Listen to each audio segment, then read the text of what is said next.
Hi hello నమస్తే welcome to Srinivas make academy channel. ఈ రోజు ఈ వీడియోలో మనం రైల్వే ఎగ్జామ్స్ సంబంధించినటువంటి ప్రిపరేషన్లో భాగంగా 2024-25లో జరిగినటువంటి రైల్వే ఎగ్జామ్స్లో అడిగినటువంటి జనరల్ సైన్స్లో ఎస్పెషల్లీ ఫిజిక్స్ సంబంధించినటువంటి ప్రీవియస్ ఇయర్ క్వశ్చన్స్ యొక్క పార్ట్ 1 డిస్కస్ చేద్దాం. Let's get in your video.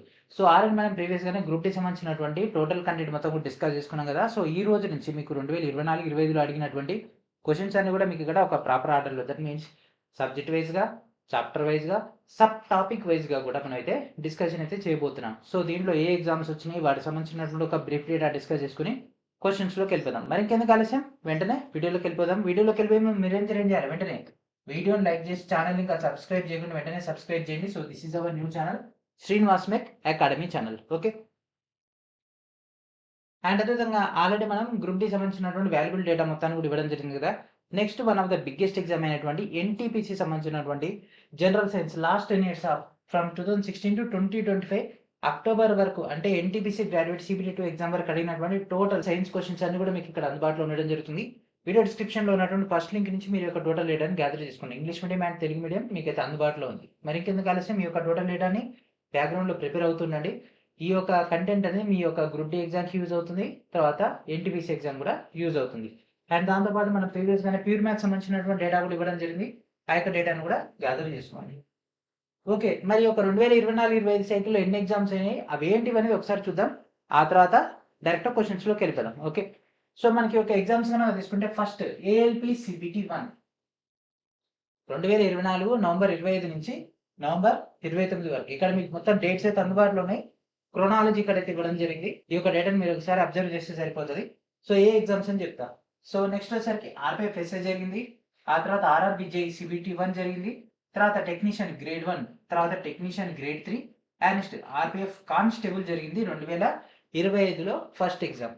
Okay. And దాని తర్వాత పారామెడికల్ జరిగింది, ఆ తర్వాత ALP CBT2, తర్వాత JE CBT2, తర్వాత NTPC గ్రాడ్యుయేట్ CBT1, తర్వాత NTPC under graduate CBT1, and దాని తర్వాత ministerial and isolated category exam జరిగింది, ఆ తర్వాత NTPC గ్రాడ్యుయేట్ CBT2 అయింది. సో ఈ విధంగా మనకి ఒక ఎగ్జామ్స్ అయినాయి. ఈ యొక్క ఎగ్జామ్స్లో అడిగినటువంటి టోటల్ సైన్స్ క్వశ్చన్స్ అన్ని కూడా మనం అయితే క్లాసెస్లో డిస్కస్ చేయబోతున్నాం. ఓకేనా. ఫ్రమ్ టుడే అన్వర్డ్స్ ఈ యొక్క ఎగ్జామ్స్ అడిగినటువంటి టోటల్ క్వశ్చన్స్ అన్ని కూడా మనం ఇక్కడైతే బోర్డు మీద అయితే డిస్కస్ చేయబోతున్నాం. నేను సిద్ధం, మీరందరూ సిద్ధమా? మరి ఇంకెందుకు ఆలస్యం, let's get into our first question. How many mutually independent base quantities are there in the current international system of units? So ప్రస్తుత ఇంటర్నేషనల్ సిస్టమ్ ఆఫ్ యూనిట్స్లో ఎన్ని పరస్పర స్వతంత్ర ప్రాథమిక రాశులు ఉన్నాయి? సో ఇక్కడ ఏమడిగినండి, ప్రాథమిక రాశులు ఎన్ని? ఓకేనా. ప్రాథమిక రాశులు ఎన్ని ఉంటాయి? 7 ఉంటాయి. ఓకేనా. ఎన్ని ఉంటాయని ప్రాథమిక రాశులు 7 ఉండడం జరుగుతుంది. మరి ఇంతకవి ఏంటివి? మనకి ఒక టేబుల్ మీకు కనిపిస్తుందా? ఈ ఒక్క టేబుల్ నుంచి దాదాపుగా ఈ రోజు మనం డిస్కస్ చేయబడేటువంటి క్వశ్చన్స్లో సగం క్వశ్చన్స్ దీని నుంచే వచ్చేసినాయి. ఓకేనా. సగం క్వశ్చన్స్ ఈ ఒక టేబుల్ నుంచే వచ్చేసినాయి. ఒక్క టేబుల్ వస్తే చాలు. రైల్వేలో మనకు మేజర్గా tables are the deciders. Tables వస్తే, డయాగ్రామ్స్ వస్తే దాదాపుగా సగం పేపర్ మన కంట్రోల్లో ఉన్నట్టే. ఈ డయాగ్రామ్ ఒకటి గుర్తుపెట్టుకోండి. ఎన్ని క్వశ్చన్స్ వచ్చినా మీరు చూడండి. ఇది ఎప్పుడు అడిగిండు? NTPC అండర్ గ్రాడ్యుయేట్ CBT1లో వచ్చినటువంటి క్వశ్చన్ ఇది. ఓకే. క్వశ్చన్లో స్మాల్ వేరియేషన్ చేసేసి తీసుకొస్తుండు. ఇదంతా మనకు అన్నెసెసరీ పాయింట్స్ అండి. ప్రాథమిక రాశులు ఎన్ని అంటే 7. మరి అవేంటి సార్ అంటే ఫస్ట్ చూడండి, ప్రాథమిక రాశులు ఇవి ప్రమాణాలు. మన వాళ్ళు చాలా మంది కన్ఫ్యూజ్ అవుతారు. రాశులు వేరే, ప్రమాణాలు వేరే. ఓకేనా. రాశులు వేరే, ప్రమాణాలు వేరే, వాటికి సంబంధించినటువంటి చిహ్నాలు వేరే. మూడింటిని కలిపి చదువుతారు. ఓకే. కాకపోతే ఏంటంటే రాశులు వేరే, ప్రమాణాలు వేరే. కొంతమంది రాశుల్ని ప్రమాణాలను రాశులని అంటారు. వాటి గురించి కూడా క్లారిటీ ఇస్తారు. రాశి ఇక్కడ చూడండి, పొడవు, ద్రవ్యరాశి, కాలము, విద్యుత్ ప్రవాహము, ఉష్ణోగ్రత, పదార్థ పరిమాణము, కాంతి తీవ్రత లేదా ప్రకాశ తీవ్రత. ఒక్కొక్క బుక్లో ఒక్కొక్క పేరు ఉంది, మనం 2 కలిపి చదువుతాం. ఓకే. ఇవన్నీ రాశులండి. పొడవు, ద్రవ్యరాశి కానీ, కాలాన్ని కానీ, లేకపోతే యొక్క విద్యుత్ ప్రవాహం కానీ, ఉష్ణోగ్రత కానీ, పదార్థ పరిమాణం కానీ, ఇవన్నీ కూడా మనకు రాశులు. ఈ రాశులకు సంబంధించినటువంటి మనం ఒక స్టాండర్డైజ్డ్ అయినటువంటి డేటాను తీసుకోవడం జరుగుతుంది. దాన్ని మనం ఇక్కడ ప్రమాణాలు అంటే, పొడవుని దేంట్లో కొలుస్తారు? మీటర్లలో కొలుస్తారు. ద్రవ్యరాశిని కేజీలలో కొలుస్తారు. కాలాన్ని సెకండ్లలో కొలుస్తారు. విద్యుత్ ప్రవాహాన్ని యాంపియర్లలో కొలుస్తారు. అండ్ అదేవిధంగా ఉష్ణోగ్రతని కెల్విన్లో కొలుస్తారు. పదార్థ పరిమాణాన్ని మోల్లో కొలుస్తారు. అండ్ నెక్స్ట్ ప్రకాశ తీవ్రతని కాండిలలో కొలుస్తారు. మరి ఇదంతా ప్రతిసారి రాయడం కష్టం కాబట్టి దీన్ని సింప్లిఫై చేస్తూ చిహ్నాలు అనేటటువంటి దాన్ని అంటే సింబల్స్ అనేటటువంటి దాన్ని సృష్టించడం జరిగింది. సో లెంగ్త్‌ని మనం ఇక్కడ ఎంగా అండ్ మనం ఇక్కడ మాస్‌ని కేజీలలో, టైమ్‌ని సెకండ్స్‌లలో అంటే ఎస్‌గా, విద్యుత్ ప్రవాహాన్ని యాంపియర్ అంటే ఏగా, ఉష్ణోగ్రత కెల్విన్ ఓకే. టెంపరేచర్‌ని కెల్విన్ కేగా, అండ్ నెక్స్ట్ మోల్ అంటే ఎంఓఎల్, అండ్ నెక్స్ట్ క్యాండిల్ అంటే సిడి. ఈ విధంగా మనమైతే తీసుకోవడం జరుగుతుంది. ఓకే. సో రాశులు వేరే, రాశులకు సంబంధించినటువంటి డేటా ఇచ్చేదాన్ని ప్రమాణాలని అంటారు. ఆ యొక్క ప్రమాణాలకు సంబంధించినటువంటి షార్ట్ నోట్స్. ఇక్కడ అడిగింది ఎన్ని ప్రాథమిక రాశులున్నాయి? 7. 7 ప్రాథమిక రాశులున్నాయి. 7 ప్రాథమిక రాశులకు సంబంధించినటువంటి 7 ప్రాథమిక ప్రమాణాలు గూడా ఉండడం జరుగుతుంది. ప్రాథమిక ప్రమాణాలెన్ని? 7. ప్రాథమిక రాశులెన్ని? 7. Okay. And next question. So, okay. Starting question ఈజీగా కవర్ అప్ చేసేయొచ్చు. ఇగో ఈ క్వెషన్ చూడండి. మీరు టెక్స్ట్ బుక్స్ ఏది ఫాలో అయినా ఇగో ఇట్లాంటి క్వెషన్స్ మీరు ప్రిపేర్ అవ్వాల్సిందే. ఓకే. సో, ఇక్కడ చూడండి NTPC undergraduate CBT 1 14/8/2025 shift 2లో వచ్చినటువంటి క్వెషన్ ఇది. మరి దీంట్లో ఏమడిగింది సార్ అంటే క్యూరీ. ఓకే. క్యూరీ గురించి అడిగిండు. Okay. What is the value of 1 curie in SI units of radioactivity? Radio ధార్మికత యొక్క ఎస్ఐ ప్రమాణాల్లో ఒక క్యూరీ యొక్క విలువ ఎంత? ఒక క్యూరీ యొక్క విలువ ఎంత? సాల్వ్ చేయండి. 6.02 into 10 power of 8 disintegrations per second, 1.6 into 10 power of 10 disintegrations per second, 3.7 into 10 power of 10 disintegrations per second, 3.7 into 10 power of 6 disintegrations per second. So ఒక క్యూరీ అంటే ఏంటిది? ఒక గ్రామ్ రేడియం 226 ఏదైతే ఉంటుందో అది ఒక సెకండ్‌లో చేసేటటువంటి విచ్ఛిన్నాల యొక్క సంఖ్యనే మనం ఇక్కడ క్యూరీగా తీసుకోవడం జరుగుతుంది. సో అది ఎంత సార్ అంటే 3.7 into 10 power of 10 డిసింటిగ్రేషన్స్ per second. అంటే ఒక సెకండ్‌లో జరిగేటటువంటి ఇన్ని విచ్ఛిన్నాలకు సంబంధించి డేటాను మనం ఇక్కడ క్యూరీ అని తీసుకుంటాం. యాక్చువల్‌గా రేడియో ధార్మికత యొక్క ఎస్ఐ ప్రమాణం ఏంటిది అని అంటే బెక్వెరెల్. ఓకే. బెక్వెరెల్. సో మనకి ఇక్కడ క్యూరీనేమో జనరల్‌గా యూజ్ చేస్తుంటారు కాబట్టి ఇక్కడ మన క్వెషన్ అయితే అట్లా ఫ్రేమ్ చేసేసిర్రు. కాకపోతే రేడియో ధార్మికతకు సంబంధించినటువంటి ఎస్ఐ ప్రమాణం వచ్చేసరికి బెక్వెరెల్. ఓకే. సో బెక్వెరెల్ ఒకటి ఇంపార్టెంట్. క్యూరీకి సంబంధించినటువంటి ఈ యొక్క data important. That means 1 curie that equals to 3.7 into 10 power of 10 becquerels అయితే రావడం జరుగుతుంది. ఓకే. సో ఆన్సర్ ఏంటిది? Option C is our answer. ఇట్లాంటి పాయింట్స్ ఉన్నటువంటి కంటెంట్ మీరు ప్రిపేర్ అవ్వాలి. మార్కెట్‌లో ఏదో ఒక బుక్ దొరికింది అది చదువుతా అంటే కష్టం. Okay. What is the value of 1 carrot when expressed in SI units? Carrot అంటే తినే క్యారెట్ కాదండి. వజ్రాలను కొలుస్తారు కదా! 18 క్యారెట్, 2 క్యారెట్, 4 క్యారెట్. సో వాటికి సంబంధించినటువంటి క్యారెట్. ఇది తినే క్యారెట్ కాదు. ఓకే. సో ఎస్ఐ ప్రమాణాల్లో వ్యక్తీకరించబడినప్పుడు మనకు ఒక క్యారెట్ యొక్క విలువ ఎంత? ఓకే. So carrots. సో ఇక్కడ 200 milligrams, 1 gram, 100 milligrams, 500 milligrams. So మనకి ఒక క్యారెట్ గనక తీసుకుంటే అది 200 మిల్లీగ్రామ్స్ లేదా 0.2 గ్రామ్స్. ఓకేనా. ఒక గ్రామ్‌లో 0.2 ఉంటే దాన్ని మనం ఇక్కడ క్యారెట్‌గా తీసుకోవడం జరుగుతుంది. ఓకేనా. సో దీన్ని మేజర్‌గా ముత్యాలు, రత్నాలు, కెంపులు అట్లాంటి వాటిని కొలవడానికి దీన్నైతే ఉపయోగించడం జరుగుతుంది. ఎన్ని క్యారెట్లున్నాయి, వజ్రాలు వాటన్నిటికి కూడా దీన్ని ఉపయోగిస్తారు. సో ఇది ఎప్పుడొచ్చింది? అండర్ గ్రాడ్యుయేట్ ఎగ్జామ్‌లో వచ్చినటువంటి క్వెషన్ ఇది. Okay. What is the preferred unit used in the scientific literature to express the ratio between the 2 sound intensities? So 2 ధ్వని తీవ్రతల మధ్య నిష్పత్తిని వ్యక్తీకరించడానికి శాస్త్రీయ సాహిత్యంలో ఉపయోగించినటువంటి సిఫార్సు చేయబడేటటువంటి ప్రమాణం ఏమిటి? సో దీనికి సంబంధించి ఫుల్ ఫ్లెడ్జ్డ్ మీకు క్లారిటీ రావాలని డైరెక్ట్ ఇక్కడ టేబులే తీసుకొచ్చేసిన. సో మనకి ఇక్కడ డెసిబెల్స్ అంటే ఏంటిది? పాస్కల్ అంటే ఏంటిది? హెర్ట్జ్ అంటే ఏంటిది? ఫోన్ అంటే ఏంటిది? వీటి గురించి మీకు ఒక ఐడియా కోసం. సో ఇక్కడ పేర్లోనే ఉంది మనకి ఇక్కడ సౌండ్ డెసిబెల్స్. ఓకే. ధ్వని తీవ్రతలకు ఉపయోగించేది డెసిబెల్స్. ఓకేనా. సో ఆ యొక్క ప్రమాణమే డెసిబెల్స్. సో డెసిబెల్ అంటే ఏంటిది? ధ్వని తీవ్రతల యొక్క నిష్పత్తి. దీన్ని లాగ్ స్కేల్‌తో కొలవడం జరుగుతుంది. ఓకే. అండ్ నెక్స్ట్ వచ్చేసరికి పాస్కల్. సో పాస్కల్ అంటే ఏంటిది? పీడనాన్ని కొలిచేటటువంటి ప్రమాణమే ఈ యొక్క Pascal's. Okay. Force by area ఉంటది కదా అది. కాకపోతే ఇది నిష్పత్తి కాదు కాబట్టి మనకు కాదు. అండ్ నెక్స్ట్ వచ్చేసరికి ఫోన్. ఫోన్ వచ్చేసరికి ఇది శబ్ద తీవ్రత యొక్క స్థాయి. ఓకే. దాని యొక్క స్థాయిని ఇది మెన్షన్ చేస్తది. ఓకే. అండ్ నెక్స్ట్ వచ్చేసరికి హెర్ట్జ్. హెర్ట్జ్ అంటే ఏంటిది? పౌనఃపున్యానికి సంబంధించినటువంటి డేటాని అదైతే ఇవ్వడం జరుగుతుంది. అంటే ధ్వని తరంగాల యొక్క పౌనఃపున్యాన్ని. Okay. And next what is the value of 1 roentgen when expressed in SI units? SI ప్రమాణాల్లో వ్యక్తీకరించబడినప్పుడు ఒక రాంటిజన్ యొక్క విలువ ఎంత? సో ఇక్కడ అడిగింది ఏంది? ఒక రాంటిజన్ 1 into 10⁻³ గ్రేస్ కాదు. 3.7 into 10⁻10 ఏంటిది ఇది? క్యూరీకి సంబంధించింది. సో ఇది కూడా కాదు. సో మనకు అడిగింది రాంటిజన్ కాబట్టి 2.58 into 10⁻⁻4 coulombs per kilogram. So ఈ యొక్క కిలోగ్రామ్‌కు 2.58 into 10⁻⁻4 కూలుంబ్స్. ఇది 1 గ్రాము గాలిలో 2.58 ఇంటూ 10⁻⁻4 అయనీకరణ ఆవేశాన్ని ఉత్పత్తి చేయడానికి అవసరమైనటువంటి రేడియేషన్ మొత్తాన్ని రాంట్‌జెన్‌గానైతే తీసుకోవడం జరుగుతుంది. ఓకేనా? సో, ఇది దానికి సంబంధించినటువంటి data. And next, the luminous efficiency of monochromatic radiation of frequency 540 into 10⁻12 Hz KCD is to be dash when expressed in the unit lumen per watt. Okay. So 540 into 10⁻12 Hz KCD పౌనఃపున్యం కలిగినటువంటి monochromatic radiation యొక్క ప్రకాశవంతమైనటువంటి సమర్థత ప్రతి వాట్‌కు lumen ప్రమాణంలో వ్యక్తీకరించబడినప్పుడు dash గా ఉంటుంది. ఇది direct point అండి. So ఇక్కడ మనకి ఒక డేటా ఇచ్చినప్పుడు అది 683 అయితే ఉండడం జరుగుతుంది. సో అది 683 లూమెన్లుగా అయితే ఉండడం జరుగుతుంది. ఓకే. సో దీనికి సంబంధించినటువంటి ఇంకా కొంత అడిషనల్ డేటా ఆల్రెడీ మీకు ఇవ్వబడేటటువంటి కంటెంట్లో అందుబాటులో ఉంటుంది. And next, what is the complete set of both base and derived units called? ప్రాథమిక మరియు ఉత్పన్న రాశుల యొక్క పూర్తి సమితిని ఏమని పిలుస్తారు? సో ప్రాథమిక మరియు ఉత్పన్న సమితులకు సంబంధించినటువంటి మొత్తం డేటాను మనం ఇక్కడ ప్రమాణాల వ్యవస్థ అనేది అనడం జరుగుతుంది. ఆల్రెడీ మన యొక్క ఛానల్లో మనం రిలీజ్ చేసినటువంటి ఎన్సీఆర్టీ కంటెంట్ నుంచి డైరెక్ట్ క్వశ్చన్స్ అయితే రావడం జరుగుతుంది. ఈ విషయం అందరికీ కూడా తెలిసిందే. సో దాంట్లో మనం ఇచ్చినటువంటి పాయింట్ లైన్ ఒక చిన్న లైన్ లోంచి డైరెక్ట్ ఈ క్వశ్చన్ అయితే ఫ్రేమ్ అయింది. ఎక్కడ? ఎన్టీపీసీ గ్రాడ్యుయేట్ ఎగ్జామ్ లో. ఓకే. సో ప్రమాణాల వ్యవస్థ అయితే అనడం జరుగుతుంది. సో శాస్త్రీయ నమూనాలు అంటే సైంటిఫిక్ మోడల్స్, కొన్ని డెమోస్ ఉంటాయి కానీ దానికి సంబంధించింది కాదు.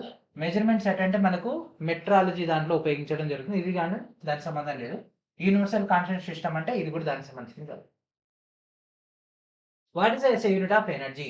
సో శక్తి యొక్క ఎస్ఐ ప్రమాణం ఏమిటి? శక్తి యొక్క ఎస్ఐ ప్రమాణం ఫస్ట్ 4 ఆప్షన్ చూస్తే మీరే చెప్తారు. కెల్విన్ అంటే టెంపరేచర్ అండి. ఇది ప్రాథమికమైనటువంటి రాశికి సంబంధించినటువంటి డేటా. సో టెంపరేచర్ సంబంధించి కెల్విన్ ఉంటుంది. వాట్ అంటే సామర్థ్యము అంటే power. Okay, power. And next Newton. And next Newton అంటే ఫోర్స్. అండ్ నెక్స్ట్ జౌల్ అంటే ఏం రాయాలి చెప్పండి? జౌల్ అంటే ఏమో మిగిలింది ఏముందాడ? చెప్పండి ఏముంటది? చెప్పండి ఏముంటది? ఇక్కడనే ఉంది కదా, ఏముందాడ? ఎనర్జీ. ఎనర్జీ. సో ఇక్కడ మనకు శక్తి యొక్క ఎస్ఐ ప్రమాణం ఏమిటండి? మనకి ఇక్కడ జౌల్స్ అయితే రావడం జరుగుతుంది.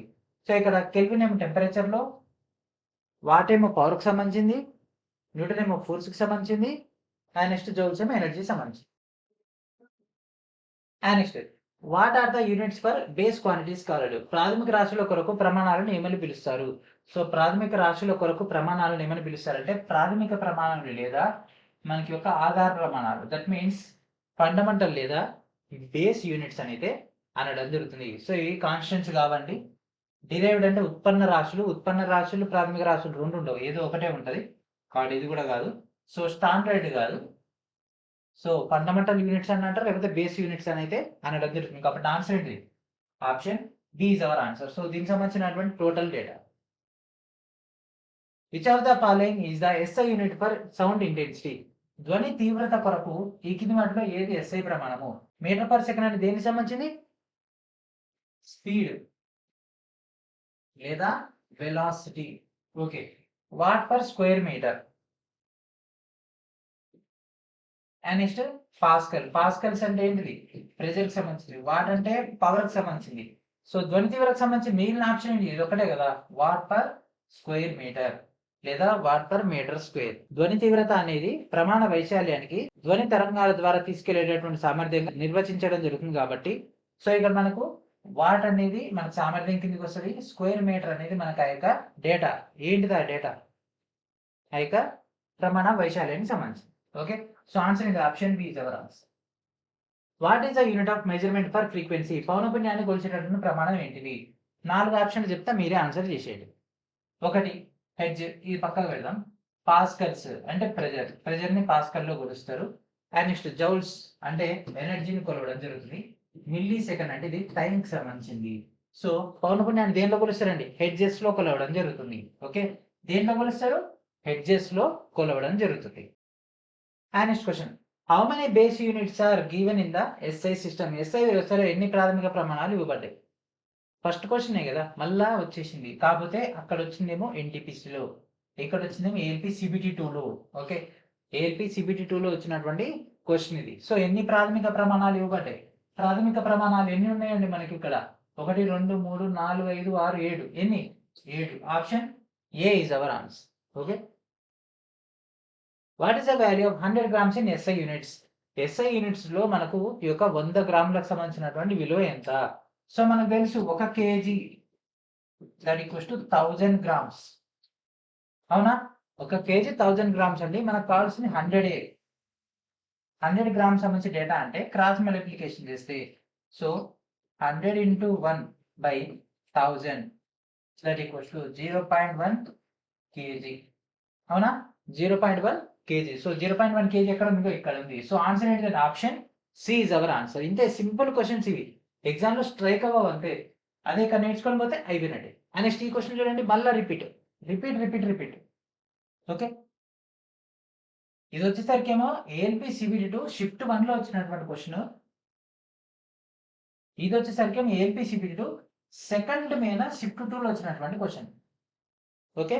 సో క్వశ్చన్స్ రిపీట్ అవుతున్నాయి. సేమ్ ఎగ్జామ్ లో కూడా క్వశ్చన్స్ రిపీట్ అవుతున్నాయి. అందుకే రైల్వే ఏం చేస్తుంది, ఎగ్జామ్ జరుగుతున్నప్పుడు ఏ రోజు షిఫ్ట్ లో వచ్చినటువంటి క్వశ్చన్స్ ని ఆ రోజు డిస్కస్ చేయొద్దు అని ఒక నోటీస్ ఇచ్చింది. కారణం ఇందుకే మేము ప్రీవియస్ ఇయర్ క్వశ్చన్స్ ఇంత టైం తీసుకొని మరి మీకు ఈ యొక్క డేటా మొత్తాన్ని కూడా డీటెయిల్ ఎక్స్ప్లెయిన్ చేస్తున్నందుకు కారణం ఇదే. ఏంటి అంటే ఒక క్వశ్చన్ ఒకసారి ఎగ్జామ్ లో వచ్చిందంటే ఎన్ నెంబర్ ఆఫ్ టైమ్స్ రిపీట్ అయ్యే అవకాశం ఉంటుంది.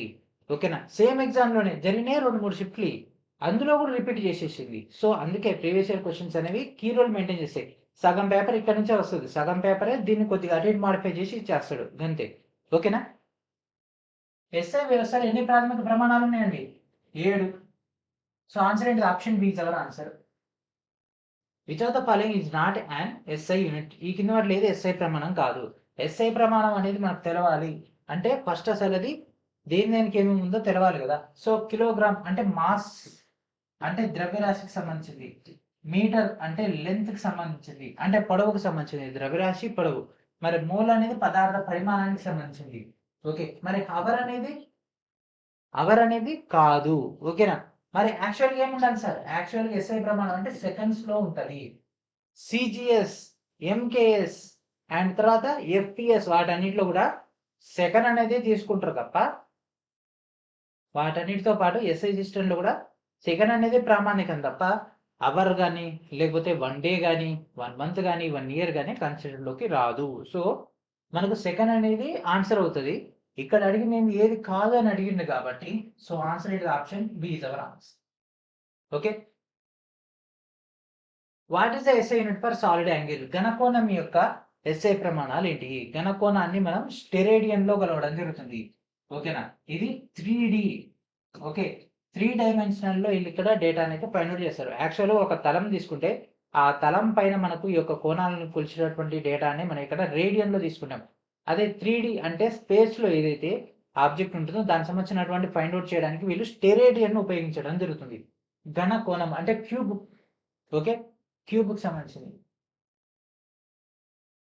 అంటే క్యూబ్ అంటే నిజం సాలిడ్ క్యూబ్ కాదు. ఒక రూమ్ తీసుకుంటే అదొక క్యూబ్ లెక్క అట్లా. Okay. Ampere is the SI unit of. Ampere అనేది డాష్ యొక్క ఎస్ఐ ప్రమాణం. ఆంపియర్ అనేది దేనికి సంబంధించింది? విద్యుత్ ప్రవాహానికి సంబంధించింది.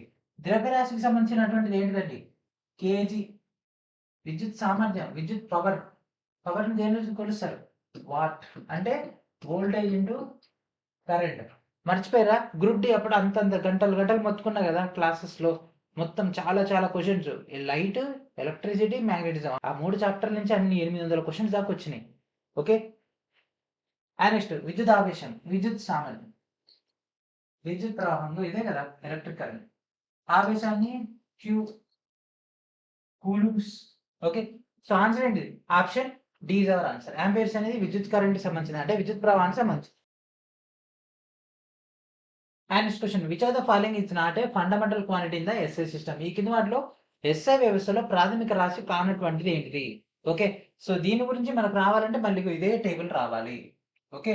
మళ్ళా ఇదే టేబుల్ రావాలి. ఇదే టేబుల్ వస్తేనే మనకి ఏమైతుంది ఆన్సర్ అనేది ఫైండ్ అవుట్ చేస్తాం. ఈ టేబుల్ రాకపోతే మనకు బిస్కెట్ అయిపోద్ది. ఓకే. సో ఫస్ట్ చూడండి, అమౌంట్ ఆఫ్ సబ్స్టెన్స్ అంటే పదార్థ పరిమాణం ఉందా? పదార్థ పరిమాణం నాకు కనిపిస్తుంది. ఫోర్స్ కనిపిస్తుందా? ఎక్కడైనా ఉందా? ఫోర్స్ అంటే బలం ఏమైనా ఉందా? లేదు. నెక్స్ట్ టైం, కాలం ఉంది. కాలం అనేది ఉంది. ఓకే. లూమినస్ ఇంటెన్సిటీ అంటే ప్రకాశ తీవ్రత, ఎస్ ఉంది. సో ఇది కూడా ఉంది. సో ఆన్సర్ ఏంటండి? ఫోర్స్. బలం అనేది ప్రాథమిక రాశి కాదు. మరి బలం అంటే ఏంటి sir? Force equals to mass into acceleration. So mass అనేది ఓకే. యాక్సిలరేషన్ అంటే ఏంటిది? వేగంలో మార్పు రేటు కదా. సో వేగంలో మార్పు రేటు అంటే metre by second square. So ఇదంతా తీసుకుంటే ఇది ఒక ఉత్పన్న రాశి అవుతుంది, ప్రాథమిక రాశి అయితే కాదు. ఓకే. సో ఆన్సర్ ఏంటిదండి? Option B is our answer. SI unit of luminous intensity is. ప్రకాశ తీవ్రత యొక్క ఎస్ఐ ప్రమాణాలు ఏంటి? సో ఎస్ఐ ప్రమాణాలు ఏంటి? మళ్ళీ ఇదే టేబుల్. ప్రకాశ తీవ్రతకు సంబంధించినటువంటి ఎస్ఐ ప్రమాణం ఏంటిది? కాండెలే కదా. కాండెల అంటే ఇది. మరి వాట్ అనేది దేనికి సంబంధించింది? పవర్ కి సంబంధించింది. ఓకే. మరి మీటర్ అనేది దేనికి సంబంధించింది? లెంత్ కి సంబంధించింది. మోల్ అనేది దేనికి సంబంధించింది? పదార్థ పరిమాణానికి సంబంధించింది. ఓకే. అన్ని ఆప్షన్స్ పైన గ్రిప్ ఉండాలని కాంపిటేటివ్ లో మనం వెళ్తున్నాము అని అంటే ఒక ఆప్షన్ మనకు కనిపిస్తుంది అంటే ఎగ్జామినర్ మైండ్ లో ఆ యొక్క ఆప్షన్ సంబంధించి డేటా ఉంది కాబట్టి ఆప్షన్ ని మనకు అక్కడ మెన్షన్ చేసిండు అని. ఎప్పుడైతే మీరు కాంపిటేటివ్ లో ఒక ఆప్షన్ పైన మీకు గ్రిప్ వచ్చిందో ఆ ఆప్షన్ గురించి క్వశ్చన్ ఫ్రేమ్ అయినప్పుడు మీరు ఈజీగా ఆన్సర్ చేయగలరు. ఓన్లీ చాలా మంది ఏం చేస్తారంటే క్వశ్చన్ కి ఆన్సర్ మాత్రం చూసుకొని వెళ్ళిపోతారు, వర్కౌట్ అవ్వదు. కాంపిటేటివ్ లో ఒక ఆప్షన్ ఇక్కడ వస్తుంది అంటే యూజ్ చేయాల్సిందే, especially GK and science. Maths reasoning అంటే వదిలేయండి, అవి ఎట్లాగో నెంబర్స్ గేమ్ కాబట్టి దాని పక్కన పెట్టేసిన ఇక్కడ మాత్రం మనం ఫోకస్ చేయాల్సిందే. ఓకే. సో ఇక్కడ ఇప్పుడు ఈ యొక్క ఆప్షన్ కనిపించింది, నెక్స్ట్ ఎగ్జామ్ లో దీనికి సంబంధించి క్వశ్చన్ ఫ్రేమ్ అవ్వచ్చు. మీటర్ కనిపిస్తుంది, దీని గురించి క్వశ్చన్ ఫ్రేమ్ అవ్వచ్చు. వాట్ ఉంది, దీని గురించి క్వశ్చన్ ఫ్రేమ్ అవ్వచ్చు కదా. Okay. What is the value of 10 km/h in SI units? So ఏంటి చెప్పండి? ఎస్ఐ ప్రమాణాల్లో గంటకు 10 కిలోమీటర్ల వేగం ఎంత? సో km/h మీటర్/సెకండ్ లో మార్చుకోవాలంటే 10 ఇంటూ 5/18 లేదా 10 into 10 into 36. So 100/36 10/3.6.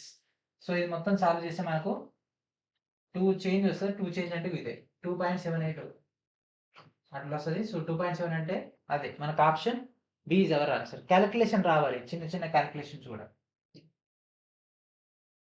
In the SI system, which of the following options is best to describe the base quantities? SI వ్యవస్థలో దిగువ పేర్కొన్న ఏ ఐచ్ఛికం అనేది ప్రాథమిక రాశులను అత్యుత్తమంగా వివరిస్తుంది. ఓకే. ఇది ఏఎల్పి సిబిటి 2 లో వచ్చినటువంటి క్వశ్చన్ ఇది. Okay. So distance, speed, acceleration ఇవన్నీ కూడా ఏంటిదంటే బేసిక్ సైన్స్ అండ్ ఇంజనీరింగ్ నుంచి క్వశ్చన్స్ ఇవన్నీ. Okay. And next length, mass, time, temperature, pressure, volume, force, power, energy. So ఇక్కడ అడిగింది ఏంది? ప్రాథమికమైనటువంటి రాశులు. మళ్ళా ఇదే టేబుల్. ఓకే. మళ్ళీ ఇదే టేబుల్ పట్టుకొచ్చేసిండు. The table is the decider. Okay. ఈ టేబుల్ వచ్చినోడికి it's a easy game. So దీంట్లో డిస్టెన్స్ ఉందా అండి అన్న? డిస్టెన్స్ కనిపిస్తుందా? నాకు కనిపించట్లేదు. సో ఇది కాదు. లెంత్ కనిపిస్తుంది, మాస్ కనిపిస్తుంది, టైం కనిపిస్తుంది. ఇగో ఇది, ఈ మూడు ఉన్నాయి. టెంపరేచర్ ఉంది, ప్రెషర్ ఉందా? లేదు. వాల్యూమ్ ఉందా? లేదు. అంటే ఇది కాదు. ఫోర్స్ కనిపిస్తుందా? లేదు. పవర్ లేదు. ఎనర్జీ లేదు. సో ఇది కూడా కాదు. సో ఆన్సర్ ఏంటి? Option B is our answer. Okay. ఇదే మోడల్లో ఇంకో క్వశ్చన్ కూడా అడిగిండు, ఆ క్వశ్చన్ కూడా సాల్వ్ చేద్దాం. Okay. How many base units are used to measure the physical quantities according to SI units of system? Okay. SI unit system. So SI ప్రమాణాల వ్యవస్థ ప్రకారంగా భౌతిక రాశులను లెక్కించడం కొరకు ఎన్ని ప్రాథమిక ప్రమాణాలు ఉపయోగించబడతాయి? ప్రాథమిక రాశులను కొలవడానికి ప్రాథమిక ప్రమాణాలు ఎన్ని పడతాయి? ఒక్కొక్క దానికి ఒక్కొక్కటి, 7 సో అంతే కదా. మళ్ళీ సేమ్ టేబుల్, ఒకటే టేబుల్, ఒక టేబుల్ పట్టుకొచ్చిండు.